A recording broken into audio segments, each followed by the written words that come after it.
방한한 틸러슨 미 국무장관이 북한에 대한 전략적 인내는 끝났다고 말했습니다. 대북 정책과 관련해 군사적 대응을 포함해 모든 조치를 모색하겠다고 강조했습니다. 김평우 변호사가 한 인터넷 방송에서 박 전 대통령을 만났다고 주장했습니다. 지난 14일 경호 차량으로 비밀리에 자택에 들어갔다고 말했습니다. 웃는 얼굴이시고 오히려 저를 위로하십니다. 특검과 헌법재판관들을 향해 야구방망이 등을 들고 과격 행동을 일삼아온 이들이 줄줄이 소환 조사를 받고 있습니다. 청와대 관제 대모를 주도한 의혹을 받고 있는 주옥순 엄마부대 봉사단 대표도 소환 조사 대상에 포함됐습니다. 대선일이 확정되면서 5월 초순 최장 10하루 황금 연휴가 찾아옵니다. 이 시기 외국으로 떠나는 여행객이 전년보다 40%나 늘었고 일부 여행 상품은 지난해 말부터 동이 났습니다. 대학 신입생 환영회에 참석한 여대생이 과자 빨리 먹기 게임을 한 뒤 숨진 채 발견됐습니다. 음식을 빨리 먹는 게임을 하다 목이 막힌다고 호소하고 화장실로 갔던 걸로 확인됐습니다. 민족 대표 33인이 룸살롱에가 대낮에 술을 마셨다고 말한 한국사 유명 강사 설민석 씨가 사과문을 내놨습니다.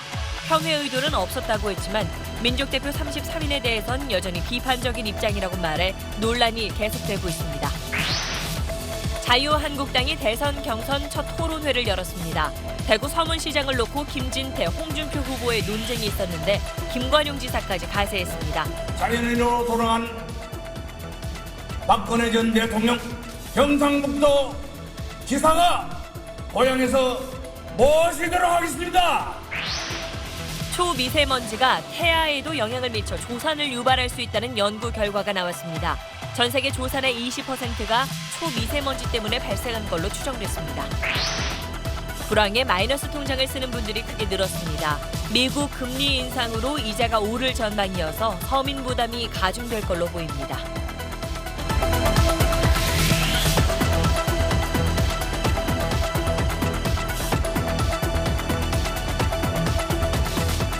수소, 우주의 75%.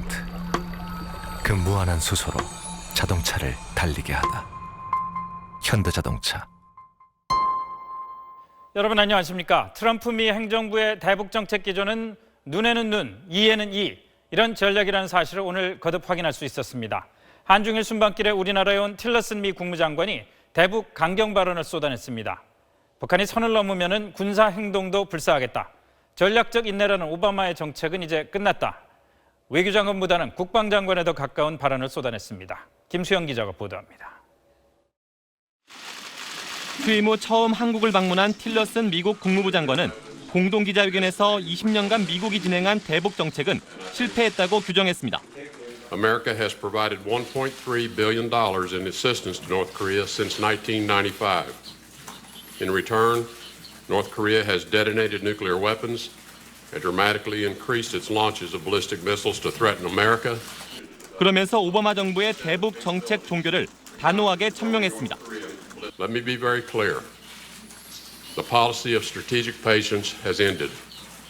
북한의 비핵화를 결단할 때까지 대화 거부 기조를 이어가는 수동적인 정책은 쓰지 않겠다는 겁니다. 그러면서 북한이 핵무기를 포기하도록 군사적 대응을 포함해 모든 옵션을 검토하겠다고 말했습니다.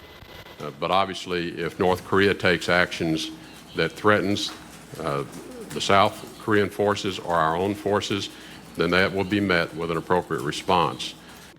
현재 안보리 대북 제재 조치는 최고 수준이 아니라면서 제재 강도를 더 높여가겠다는 뜻을 밝혔습니다. 북한과 대화나 핵 동결을 얘기할 때는 아니라고 했습니다. 육자회담 재개나 경제적 보상은 검토 대상이 아니라는 겁니다. 틸러슨 장관은 한국에 도착하자마자 곧바로 판문점부터 찾아 군사분계선 앞에서 기념 촬영을 했습니다. 황교안 대통령 권한대행을 예방한 자리에선 한미동맹의 굳건함을 강조했습니다. SBS 김수영입니다. 틸러슨 장관은 중국의 사드 보복 조치가 매우 부적절한 행동이라면서 자제를 촉구했습니다. 내일 중국에 가서도 이런 뜻을 전달할 걸로 보입니다. 보도에 김흥수 기자입니다. 틸러슨 장관은 한반도 사드 배치를 놓고 중국이 취하고 있는 한국에 대한 경제적 보복 조치를 정면으로 거론했습니다. 부적절하고 유감스럽다며 자제해야 한다고 강조했습니다. Its economic retaliation against South Korea is inappropriate and troubling. We ask China to refrain from such action. 두 나라 장관은 사드 배치가 한국을 방어하고 주한 미군을 보호하기 위한 방어적 조치라고 재차 강조하며 중국은 오히려 사드를 필요하게 만드는 위협, 즉 북한의 핵과 미사일 위협을 해소하기 위해 노력해야 한다고 말했습니다. 자위적이고 방어적 조치에 대한 부당한 압박에 대해서는 양국 정부가 양자 차원에서 그리고 국제 무대에서 분명하고 당당히 대응해 나갈 것입니다. 정치권 일각의 사드 배치 재검토 목소리와 관련해 틸러슨 장관은 차기 한국 정부가 계속 사드 배치를 지지할 것으로 생각한다고 말했고 윤병세 장관도 외교 안보 정책의 일관성을 유지해야 한다고 밝혔습니다. 틸러슨 장관은 내일 중국을 방문해 시진핑 국가주석과 왕이 외교부장을 만납니다. 두 사람에게 심각해진 북한의 위협, 그리고 중국이 취해야 할 조치에 대해 이야기할 것이라고 말했습니다. SBS 김웅수입니다. 네, 외교부 취재하는 김수영 기자와 함께 얘기 나누겠습니다. 자, 김 기자, 틸러슨 장관 대북 강경 발언이라는 게 어제 일본에서 한 것하고 기조는 비슷한데 좀 더 강경해진 것 같아요. 네, 어제 틸러슨이 일본에서 한 말은 새로운 대북 접근법이 필요하다 이런 네. 정도의 수준이었는데 오늘 한국에서 한 발언을 보면은 오바마 행정부의 오바마 정부의 대북 정책이 끝났다 이렇게 단정적인 표현을 사용했습니다. 예. 그리고 군사적 옵션에 대해서도 비교적 길게 설명을 했어요. 그리고 결국 이런 걸 봤을 때는 물렁물렁한 대북 정책은 사용하지 않겠다 이런 의지를 표명한 걸로 보입니다. 그리고 현재 트럼프 정부의 대북 정책이 수립해 나가는 과정이기 때문에 그 기조를 설명한 거라고 좀 볼 수 있겠습니다. 또 군사적 옵션을 이야기했는데 사실 수많은 미국인들이 한반도에 한국에 살고 있거든요. 그렇죠. 그래서 또 이제 한국 정부의 동의도 필요하기 때문에 말처럼 군사적 대응을 하기는 좀 쉽지 않아 보입니다. 그렇겠죠. 그런데 틸러슨 장관 오늘 행보를 보면은 일종의 국무장관이라는 게 외교장관이잖아요. 근데 오자마자 가장 먼저 찾은 데가 판문점이다. 이것도 좀 이례적인 행보다 이런 느낌이 들어요. 네, 어쨌든 중요 인사가 이제 행동을 하는 건 분명히 의도가 그렇죠. 있습니다. 판문점은 특히 이제 남북 군사적 대치를 상징하는 곳이죠. 특히 1976년에 북한의 도끼 만행 사건의 당사자였던 경비부대를 찾아서 장병들을 위로했어요. 그래서 네. 보면은 그런 장면들을 이제 북한 군인들이 사진 촬영을 하면서 좀 민감하게 반응을 했거든요. 보면은 틸러슨이 판문점을 찾은 것 자체가 특별한 메시지를 내놓지는 않았지만 대북 북한에게 어떤 메시지를 전한 게 아니냐 이런 해석이 나왔습니다. 행동으로 메시지를 보낸 거다 이렇게 볼 수 있겠네요. 네. 틸러슨은 이제까지 보면은 트럼프 대통령처럼 좀 언론을 기피한다 이렇게 알려져 있었는데 직접 한번 보니까 어땠습니까? 네, 보통은 미국 국무장관이 해외를 갈 때는 기자들을 비행기에 태우고 함께 오거든요. 그런데 그렇죠. 이번에는 자기에게 우호적인 기자 한 명만 데리고 왔습니다. 한 명이요. 네, 그래서 틸러슨이 미국 언론을 좀 기피하는 거 아니냐 그런 비판들이 미국에서 나왔는데 네. 실제 오늘 기자회견에서 보면은 질문에 차분하게 답변하는 편이었습니다. 석유회사인 엑소모빌 CEO 출신이라서 실질적인 성과를 중시하는 스타일이 반영된 게 아니냐 이런 해석이 나왔습니다. 그렇군요. 인성을 보면은 무슨 기업 CEO 같아 보이지 않았다는 느낌이 드는데 그것뿐만이 아니라 사실 오늘 외교장관 회담에서 보면은 기자회견을 먼저 하고 그 다음에 회담을 했단 말이에요. 이거는 회담을 한 다음에 그 결과 갖고 회견을 하는 게 순리 같은데 이건 왜 그런 것 같습니까? 방금 말씀하신 것처럼 보통 이제 회담을 하게 되고 결과를 가지고 이제 언론에 이제 기자회견을 예. 하게 마련인데 이번엔 그게 거꾸로 됐습니다. 네. 또 우리 쪽에서 우리 정부가 이제 같이 밥을 먹자 만찬을 하자고 제안했는데 이것도 거부를 했거든요. 이런 거는 사실은 보면은 한국 정부가 이제 어쨌든 지금 현재 상황에서 곧 교체될 거기 때문에 그런 걸 생각해서 좀 관례적인 부분을 좀 벗어나서 행동을 한 게 아니냐 이런 좀 생각이 좀 들었습니다. 아직은 좀 대화를 나눌 정부의 급은 아니다 이런 생각을 했을 수도 있겠네요. 네. 알겠습니다. 수고했습니다. 네, 지금부터는 박근혜 전 대통령 검찰 조사를 비롯한 국정농단 사건 소식 알아보겠습니다. 검찰이 박 전 대통령 조사에 대비해서 준비한 질문지 분량이 200쪽을 넘는 것으로 알려졌습니다. 박 전 대통령의 범죄 혐의가 13개에 이르기 때문입니다. 핵심을 추려봅니다. 전병남 기자입니다. 검찰이 박근혜 전 대통령에게 던질 질문은 수백 개, 질문지는 200쪽이 넘는 분량입니다. 적용된 13개 혐의에 대해 모두 조서를 받겠다는 게 검찰의 방침입니다. 혐의 중 핵심은 역시 뇌물죄입니다. 박 전 대통령이 최순실과 공모해 이재용 삼성전자 부회장의 경영권 승계를 돕는 대가로 뇌물을 받은 것인지 강도 높게 추궁할 걸로 보입니다. 앞서 특검은 삼성이 승마 지원을 명목으로 최 씨 측에 건넸거나 제공을 약속한 213억 원의 뇌물 혐의를 미르와 K스포츠재단에 200억 원의 출연금을 낸 데에는 제3자 뇌물 혐의를 각각 적용했습니다. SK와 롯데로부터 면세점 허가 등을 빌미로 재단 출연금을 받았다는 의혹도 뇌물 혐의 질문에 넣었습니다. 현대차에 80억 원대 계약을 하도록 요구한 이유 등도 직접 추궁할 계획입니다. 완전히 엮은 겁니다. 뭐 어디를 도와주라 하는 거하고는 그 누구를 봐줄 생각, 이거는 손톱만큼도 없었고. KD 코퍼레이션 지원 등과 같은 최소한의 사익 추구에 관여하고 지원하였습니다.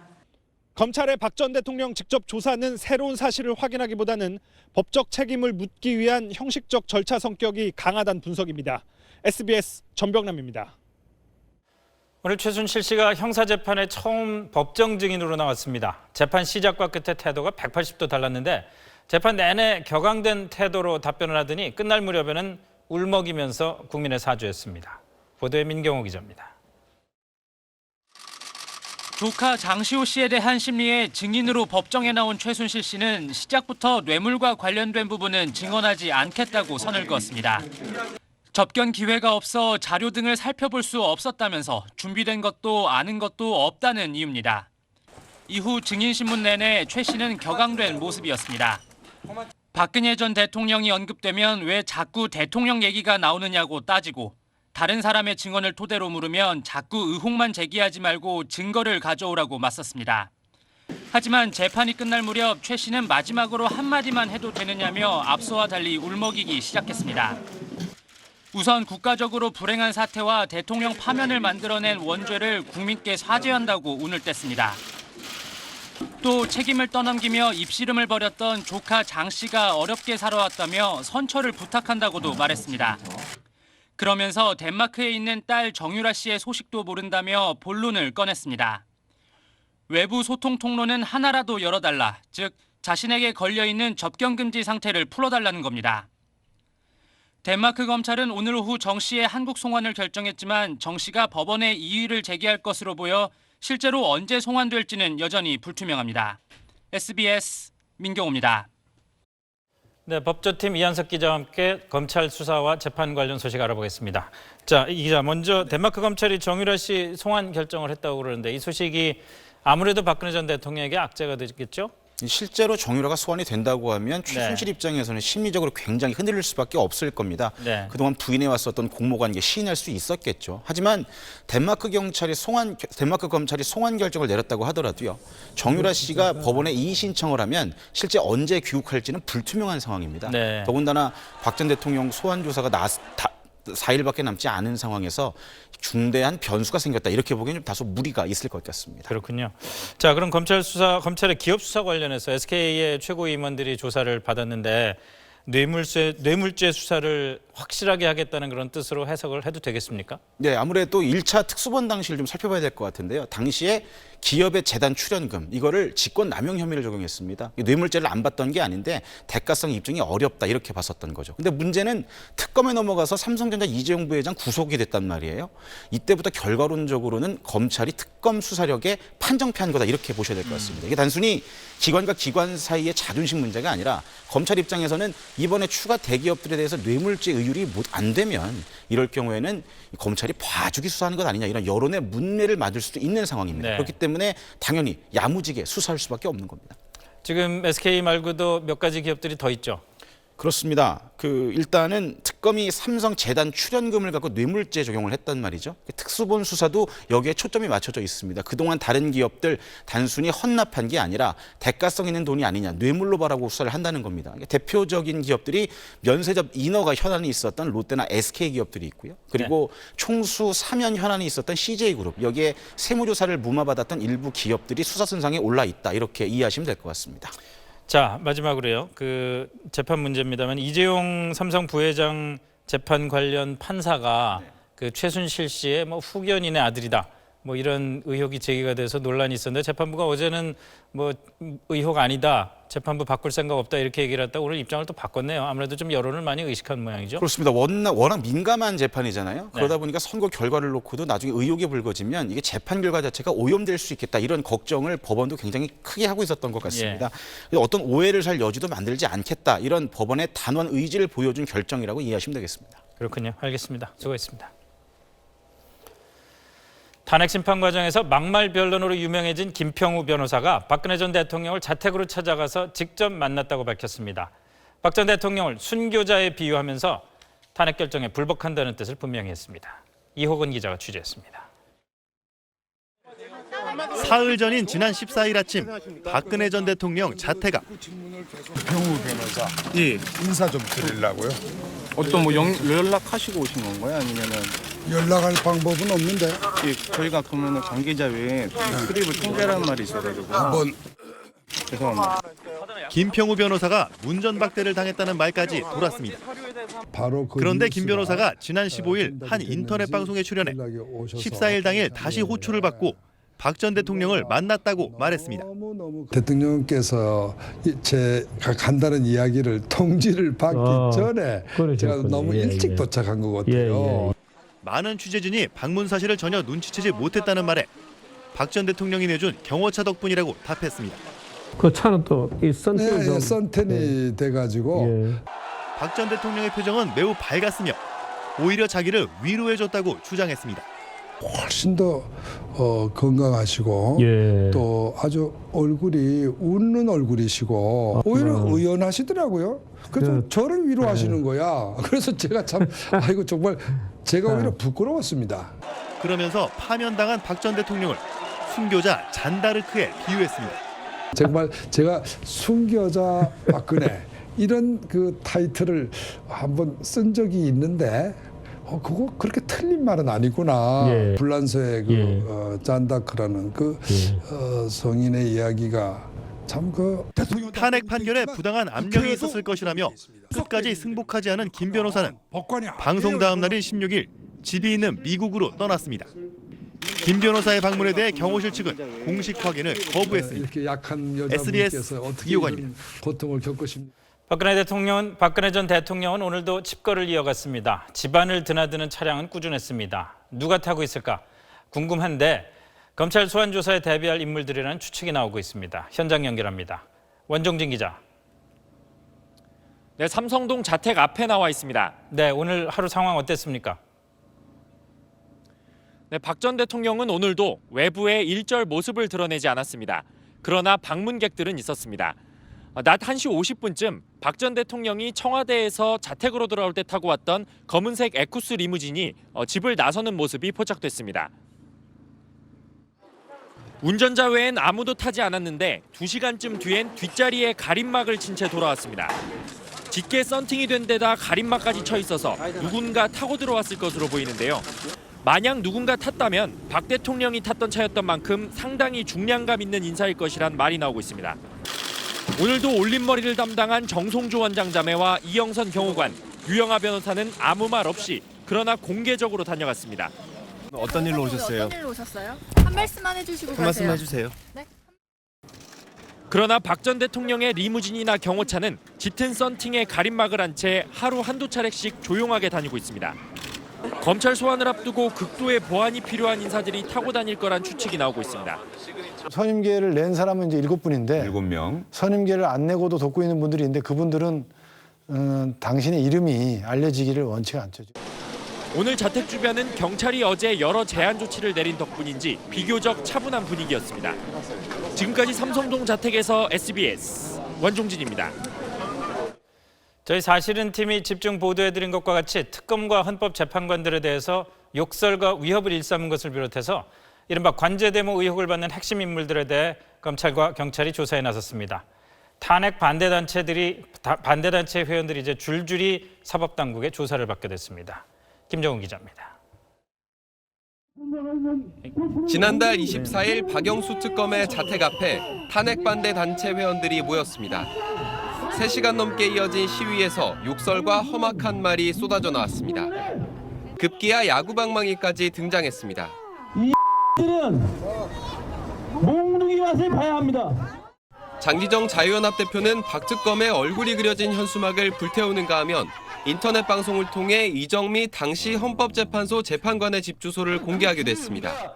경찰은 집시법 위반 혐의로 장 대표를 불구속 입건하고 개인정보보호법 위반 혐의를 적용하는 방안도 검토 중입니다. 경찰은 또 박 특검의 자택 앞에서 과격 시위를 주도한 혐의로 주옥순 엄마부대 봉사단 대표도 소환해 조사할 예정입니다. 주 대표는 박영수 특검을 때려잡아야 한다는 등의 위협성 발언을 한 혐의도 받고 있습니다. 주 대표는 검찰 조사도 앞두고 있습니다. SBS 사실은 팀에선 주 대표가 청와대 허연준 행정관과 지난해 4월 한 달 동안 16차례 연락을 주고받으며 사실상 관제대모를 주도했다는 의혹을 제기했는데 검찰은 관련 사건을 서울중앙지검 형사일부에 배당했습니다. SBS 김정우입니다. 한 여대생이 신입생 환영회에서 음식 많이 먹기 경기를 한 뒤에 쓰러져서 숨졌습니다. 이 대학 신입생 환영회 사고가 여전히 끊이질 않습니다. 잠시 뒤에 전해드립니다.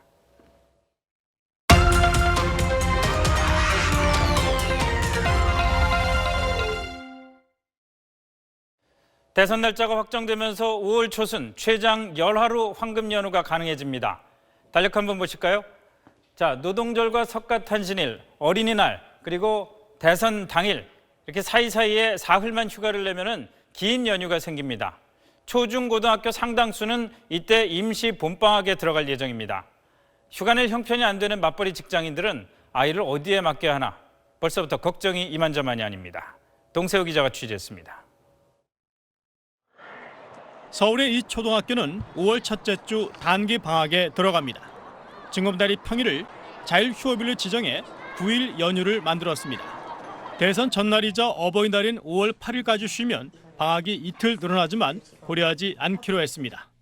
사실은 갑자기 더 쉬는 날을 만들기는 쉽지 않습니다. 그 모든 절차를 다 거쳐야 되고요. 학교에 따라 쉬는 날은 다르지만 전국 초중고의 91%가 이 무렵 일주일가량 단기 방학에 들어갑니다. 아이를 맡길 곳이 없는 맞벌이 부부들에겐 5월 단기 방학이 벌써부터 고민거리입니다. 막내가 초등학교 4학년인데요.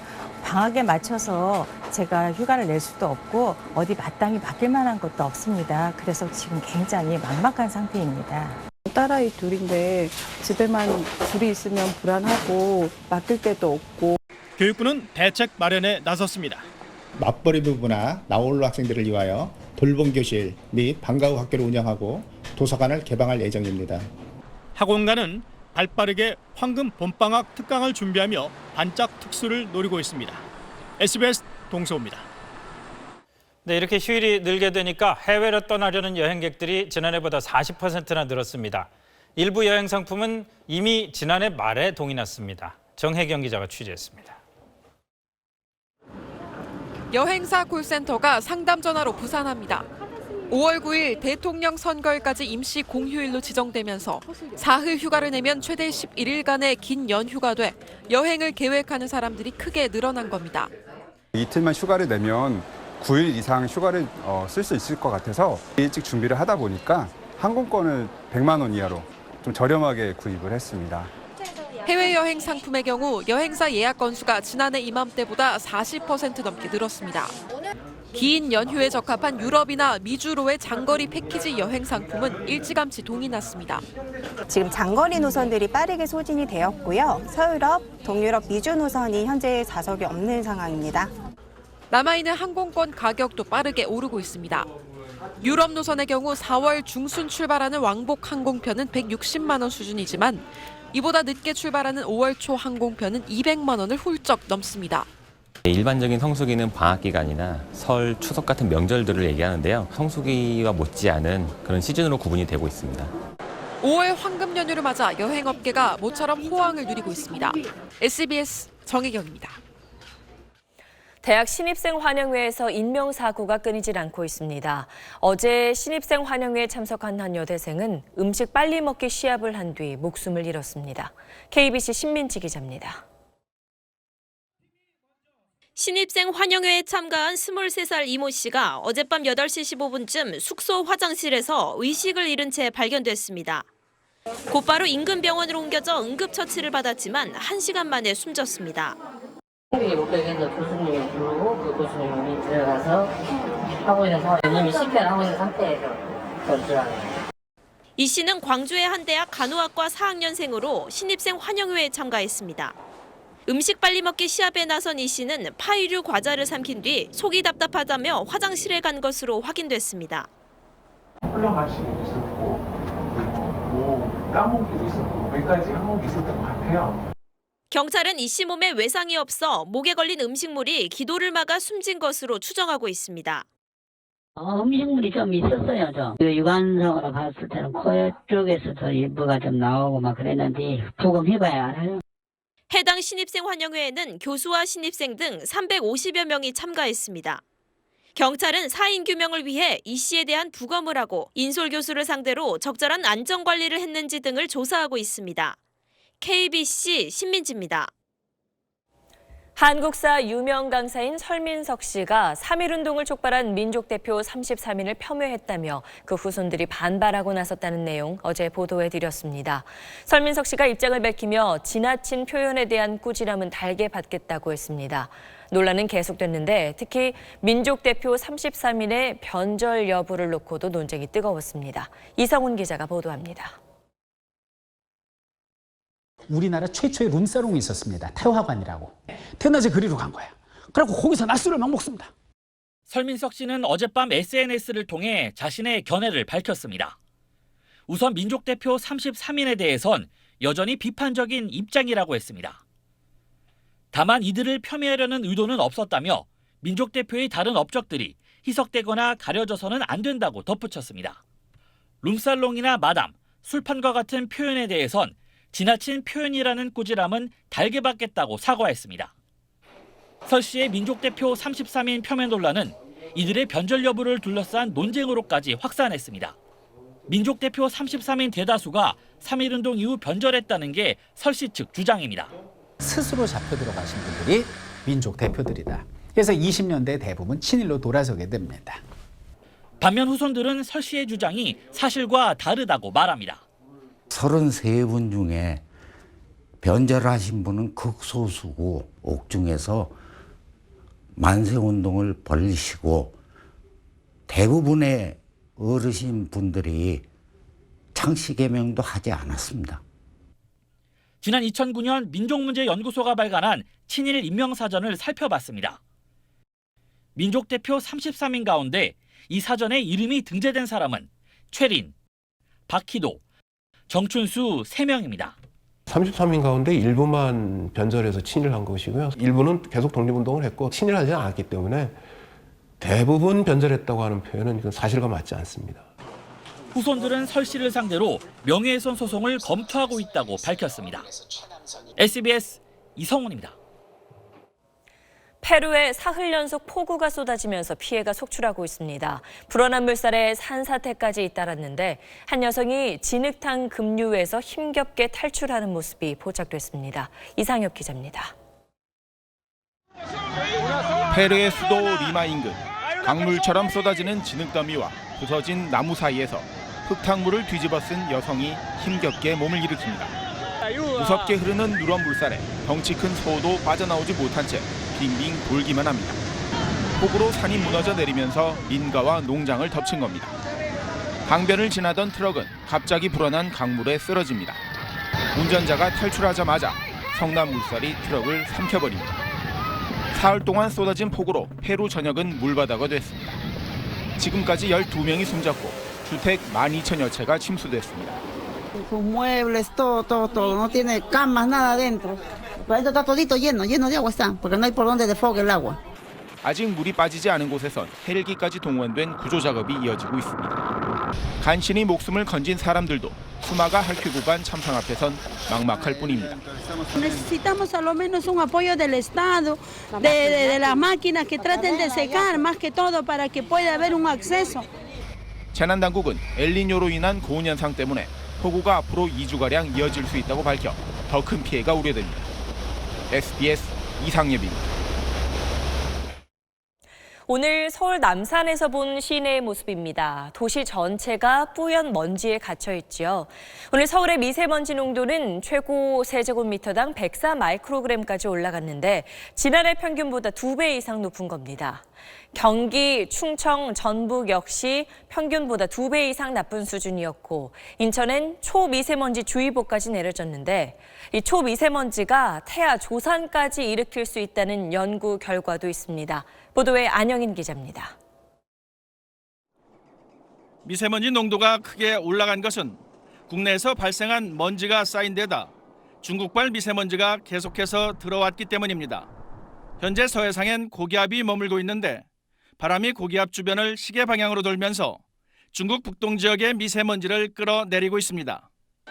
문제는 중국에서 넘어오는 미세먼지엔 자동차나 공장 등에서 내뿜는 오염물질이 많다는 겁니다. 최근 영국과 미국 공동연구팀은 전 세계에서 발생하는 조산의 20% 정도가 초미세먼지와 관련이 있다는 연구 결과를 내놨습니다.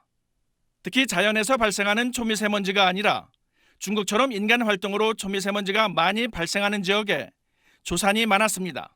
임산부에게 자궁 내 염증을 일으킬 수가 있고요. 이런 자궁 내 염증으로 인하여 조기 양막이 파수될 수도 있고 조기 진통이 발생할 가능성이 굉장히 높습니다. 또 고농도 초미세먼지에 장기간 노출되면 태아의 뇌에도 나쁜 영향을 미칠 수 있다고 전문의들은 말합니다. SBS 안영인입니다. 중국은 지난 며칠 모처럼 공기가 아주 좋았습니다. 양회 블루, 즉 최대 정치 행사인 양회를 맞아 중국 정부가 인위적으로 베이징 주변 공장 가동을 중단시키면서 파란 하늘을 보였다는 뜻인데 이게 끝나자마자 베이징 하늘은 다시 뿌옇게 변했습니다. 임상범 특파원입니다. 베이징 하늘이 희뿌연 먼지에 뒤덮였습니다. 양회 기간 베이징 전역에 펼쳐졌던 청명한 하늘과 대비됩니다. 그제 폐막과 함께 이른바 양회 블루는 온데간데 없이 사라졌습니다. 어제 이어 오늘도 초미세먼지 농도는 세제곱미터당 200 마이크로그램에 육박해 세계보건기구 WHO 기준치의 8배에 달했습니다. 尤其是有国家领导人来的时候，然后政府立马采取那种很明显的措施。像平时呢，更多的会说口头上说的会多一些，但是落实的可能就没有。 정부가 양회 기간 동안 가동을 중단시켰던 공장들이 양회 폐막과 함께 일제히 가동에 나섰기 때문입니다.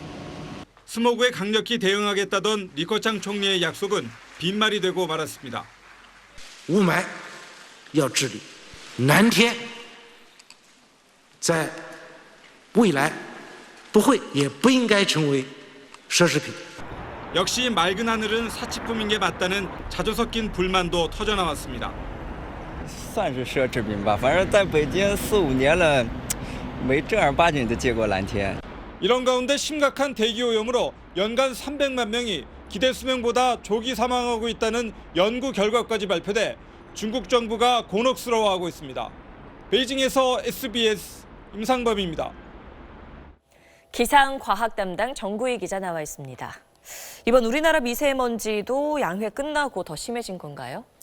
네, 중국 베이징 부근의 미세먼지도 한반도로 들어오긴 합니다. 하지만 베이징 주변 공장들이 다시 가동되지 않았더라도 오늘은 미세먼지가 많았을 겁니다. 왜냐하면 베이징 주변뿐만 아니라 중국 북동부와 산둥반도 지역 넓은 곳에서 많은 양의 미세먼지가 한반도로 몰려왔기 때문입니다. 가장 중요한 요소는 바람의 방향이라 하겠습니다. 네, 또 중국에서 온 미세먼지가 국내에서 발생하는 미세먼지보다 더 안 좋다 이런 말도 있던데요. 네, 일단 미세먼지가 넘어온 중국 북동부와 산둥반도에는 제조업 공장이 많습니다. 이제 황사 같은 경우에는 대부분 흙먼지지만 공장에서 나온 미세먼지 같은 경우에는 중금속을 포함하고 있거든요. 네. 특히 이제 우리나라에선 더 이상 나오지 않는 납 같은 경우에도 포함되어 있습니다. 가장 큰 문제는 호흡기에 직접적인 영향을 미치는 초미세먼지 양이 많다는 겁니다. 네, 주말인데 미세먼지 좀 줄어들까요? 어떨까요? 일단 주말 내내 바람의 방향이 계속 똑같을 것으로 보여서 주말 동안 미세먼지는 계속 많을 것 같습니다. 이번 주말에 날씨도 좋고 굉장히 포근하겠지만 미세먼지 생각하신다면 외출을 삼가시거나 아니면 마스크를 꼭 챙겨 가시는 게 좋겠습니다. 네, 답답한 주말이 되겠네요. 잘 들었습니다. 각 정당이 본격적인 대선 경선 레이스에 돌입하면서 후보 자격을 따내기 위한 경쟁이 치열해지고 있습니다. 민주당 토론회에서는 친노 주자인 문재인, 안희정 두 후보가 격돌했습니다. 정영태 기자입니다. 안희정 후보는 문재인 후보의 리더십을 물고 늘어졌습니다. 안철수, 박지원, 김한길 등이 혁신에 반대해 민주당을 떠났다고 한 문 후보의 인식은 배척의 리더십이라고 꼬집었습니다. 권력 싸움에서 반대 진영에 서 있으면 그 사람을 배척하는 그러한 정치적 철학과 리더십으로는 어떻게 대한민국을 앞으로 이끄시겠습니까? 그렇게 일부가 나갔지만 또 반면에 더 많은 좋은 분들이 또 우리 당으로 들어오고 문 후보는 안 후보의 대연정을 집중 공격했습니다. 적폐청산은 국민과 함께하는 것이지 자유한국당과 하는 게 아니라고 몰아세웠습니다. 탄핵에 불복하고 있는 적폐를 만들어 놓은 그 세력들하고 이 시기에 대연정을 말하는 것은 저는 시기상 맞지 않다. 또 넓은 합의를 얻어서 한번 연정 모델을 만들어 봅시다 이렇게 제안을 하고 있는데 정치적으로 좀 부당한 공격입니다.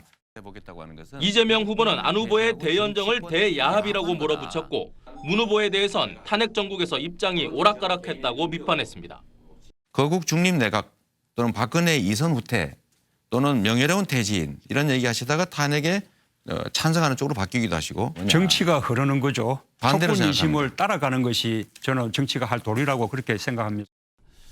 최성 후보는 문 후보 공격은 최소화하면서 안 후보의 불법 정치자금 수수, 이 후보의 음주운전 전력 문제를 거듭 제기했습니다. SBS 정영태입니다. 9명이 출사표를 던진 자유한국당에서는 첫 경선 연설회가 열렸습니다. 박 전 대통령의 상징 장소처럼 돼버린 대구 서문시장을 둘러싼 친박 김진태, 비박 홍준표 후보 간의 논쟁에 이제는 김관용 후보가 가세했습니다. 보도에 정성진 기자입니다. 태극기 집회로 이름을 알린 김진태 후보가 포문을 열었습니다. 김 후보는 홍준표 후보를 향해 대구 서문시장 출정식을 취소하라고 요구한 데 이어 오늘은 박 전 대통령을 끝까지 지키겠다고 역설했습니다. 그 좋은 글씨 안고 가겠습니다. 괜찮습니다. 끝까지 가겠습니다. 대통령 지키겠습니다, 여러분. 김 후보를 어린아이 취급했던 홍 후보는 박 전 대통령을 지우지 않고선 대선에서 이길 수 없다는 뜻을 굽히지 않았습니다. 자유한국당 출신이나 범무파 보수들이 다 모여서 정권을 만들면 그거는 박근혜 정권이 이기가 아니죠. 새로운 정권. 두 사람 사이 논쟁에 김관용 후보가 뛰어들었습니다. 어머니가 서문시장에서 팥죽을 팔았다며 시장의 애환도 모르는 손님들이 싸우니 어이가 없다고 갈라쳤습니다.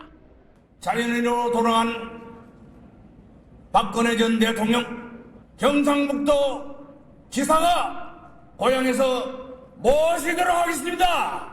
조경태 후보는 국회 개혁, 원유철 후보는 한국형 핵무장론, 신용환 후보는 청년부 신설을 주요 정책으로 제시했고 김진 후보는 좌파 집권 저지, 안상수 후보는 300만 일자리, 이인재 후보는 통일 대한민국을 내세웠습니다.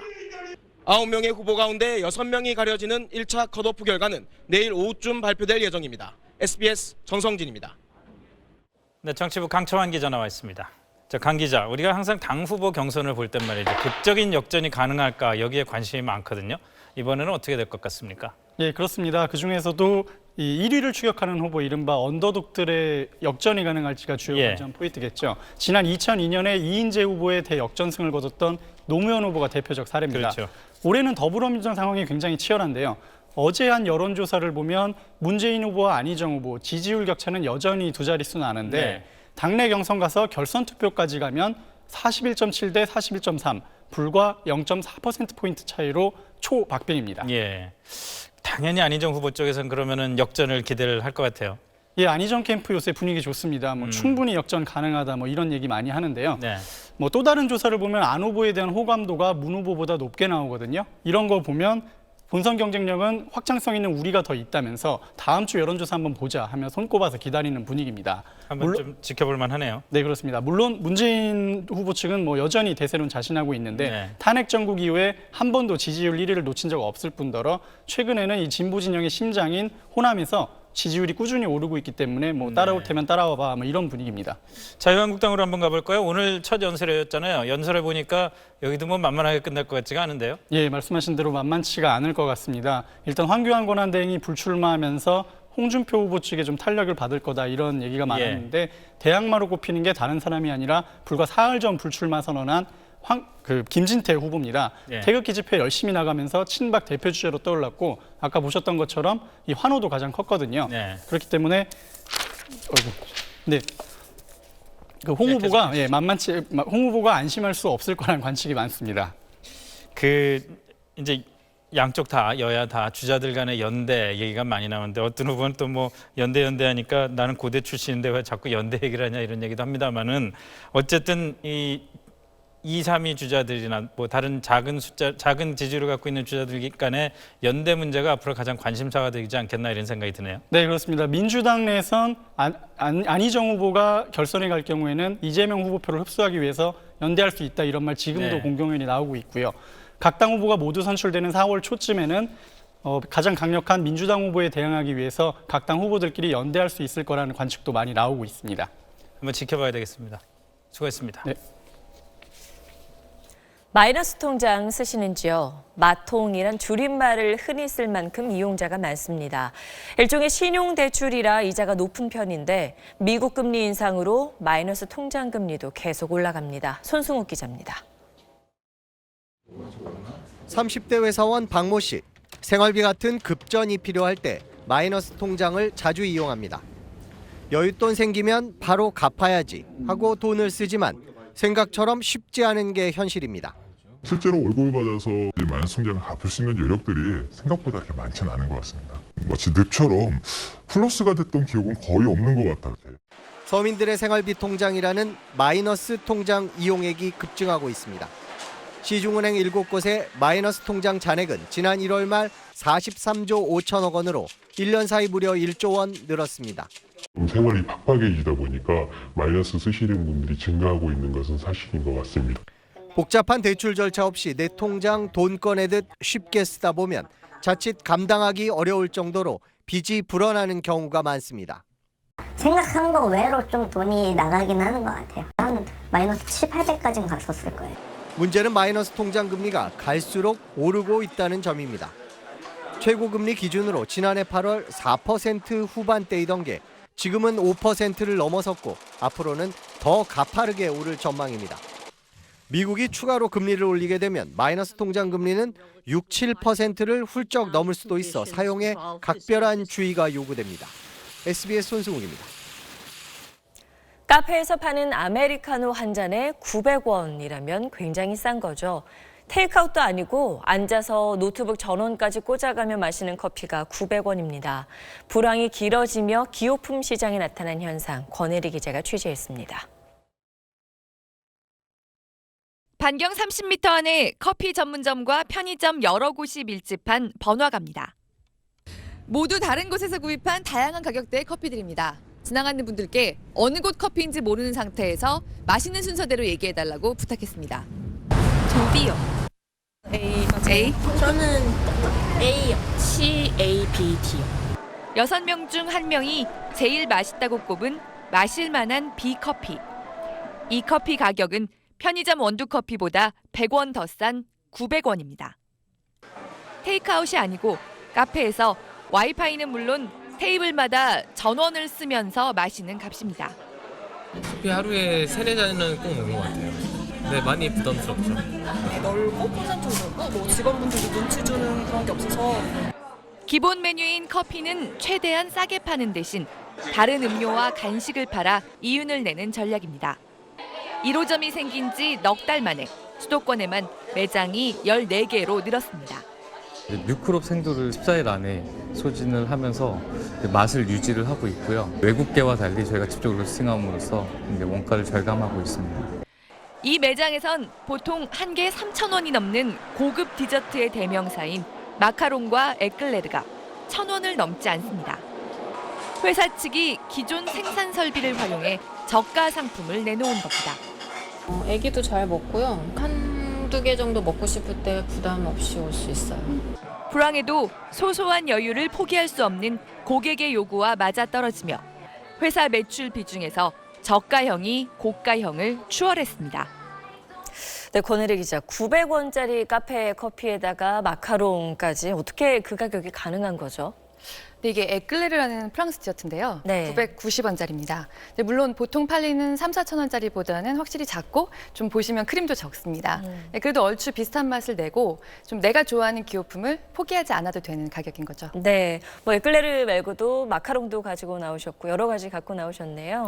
네, 뭐 마카롱도 있고 여기 다꾸아즈라고 다 좀 고급 간식으로 통하는 것들인데 제가 갖고 나온 제품들은 모두 1,000원을 넘지 않습니다. 제가 사실 1,000원 기준을 좀 엄격하게 지키느라 오늘 여기 끼지는 못했는데 들고 갈 수 있는 1,500원짜리 생과일 주스도 요즘 큰 인기입니다. 네, 그렇죠.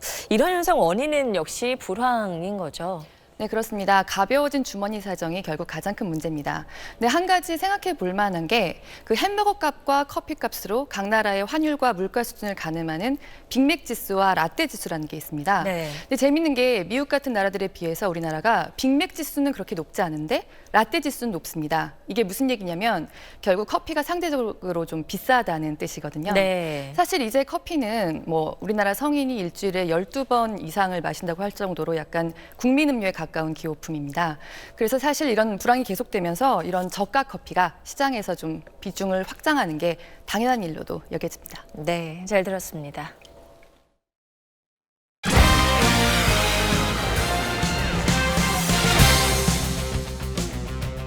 한국 여자 프로골프 KLPGA 투어가 긴 겨울잠에서 깨어나 올해 첫 대회에 막을 올렸습니다. 기부천사 김혜림 선수가 첫날 선두권에 올랐습니다. 김영선 기자입니다.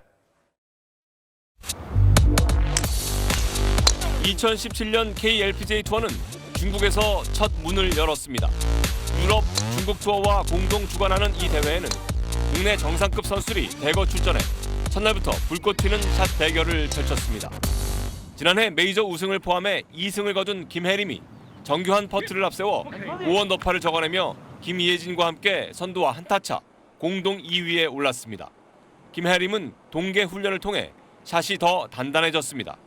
올 시즌 제가 생각하고 있는 목표는 4승을 목표로 탑3 안에 드는 걸 목표로 하고 있는데요. 체력 훈련 위주로 많이 운동을 했고 잉글랜드의 조지아 홀이 6언더파로 단독 선두에 나선 가운데 배선우와 이지현이 4언더파 공동 4위에 자리했습니다.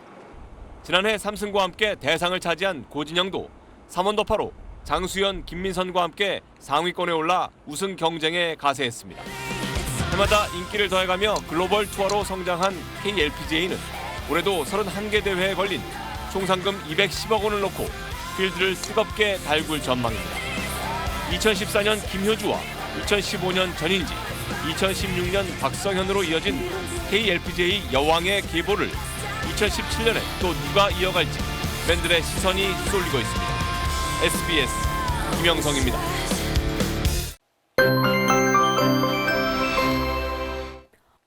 이번 주말 봄나들이 계획하셨다면 미세먼지를 잘 살피셔야겠습니다.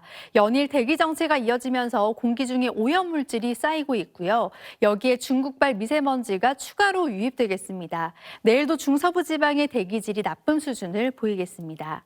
날은 갈수록 포근해지겠습니다. 내일 서울의 한낮 기온은 15도까지 오르겠고 모레는 17도로 올봄 들어 가장 따스한 날씨가 이어지겠습니다.